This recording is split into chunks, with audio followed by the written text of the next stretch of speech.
নিজেকে অস্থায়ী প্রদেশ কংগ্রেস সভাপতি বলে দাবি করলেন অধীর রঞ্জন চৌধুরী।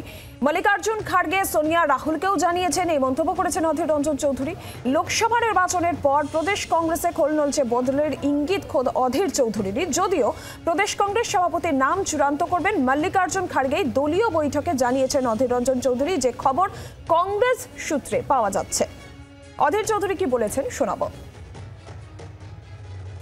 ভারতবর্ষের যিনি সর্বভারতীয় সভাপতি মল্লিকার্জুন খাড়গে আগামী দিনে এই পশ্চিমবঙ্গ নামক রাজ্যের যে নির্বাচনী কমিটি, রাজনৈতিক কমিটি বা প্রদেশ কংগ্রেস কমিটি, সেখানটায় কোনো কিছু রদল বদলের দরকার আছে কিনা, সেখানে আগামী দিনে আরও কী ব্যবস্থা গ্রহণ করা উচিত, সে সম্পর্কে প্রদেশ কংগ্রেসের পক্ষ থেকে আমরা সম্পূর্ণ অধিকার অল ইন্ডিয়া কংগ্রেস কমিটি যিনি সভাপতি শ্রদ্ধেয় শ্রী মল্লিকার্জুন খাড়গের কাছে আমরা পেশ করেছি, সেটাও সর্বসম্মতভাবে পাস হয়েছে। মৌমিতা চক্রবর্তী টেলিফোন লাইনে রয়েছেন আমাদের প্রতিনিধি। মৌমিতা, কি খবর রয়েছে?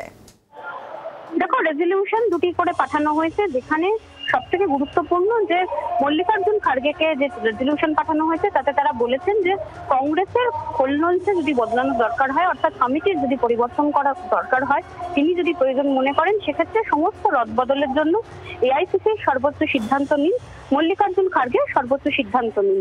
এবং এই সেই রেজলিউশন কিন্তু আজকে পাশ হয়েছে, সেটা পাঠানো হয়েছে। এবং ইস্তফা নিয়ে যে জল্পনা, অধীর রঞ্জন চৌধুরীর ইস্তফা নিয়ে যে জল্পনা ছড়িয়েছিল, সেই বিষয়ে জানতে চাওয়া হলে অধীর রঞ্জন চৌধুরী তিনি নিজেই জানিয়েছেন তিনি অস্থায়ী সভাপতি হিসেবেই ছিলেন, কারণ মল্লিকার্জুন খাড়গে কংগ্রেসের গঠনতন্ত্র অনুযায়ী যদি দেখো, তবে নির্দিষ্ট করে সর্বভারতীয় প্রেসিডেন্ট তিনি সেই পদে মল্লিকার্জুন খাড়গে আসার পর সমস্ত রাজ্যের যে প্রদেশ সভাপতি সেই পদগুলো অস্থায়ী হয়ে যায়। সেই গঠনতন্ত্র নিয়ম অনুযায়ী প্রদেশ সভাপতি হিসেবে অধীর রঞ্জন চৌধুরী তিনি অস্থায়ী হিসেবেই ছিলেন। আজকে তিনি কোনো ইস্তফা দেননি। ধন্যবাদ মৌমিতা। আর এই বিষয় নিয়ে কংগ্রেস নেতা নেপাল মাহাতো তার প্রতিক্রিয়া আমরা পেয়েছি, শুনুন।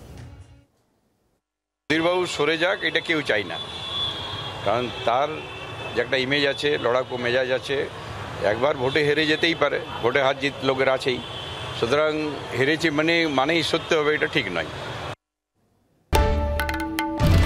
বাংলার আওয়াজ, বাঙালির আবেগ, জি 24 ঘন্টা।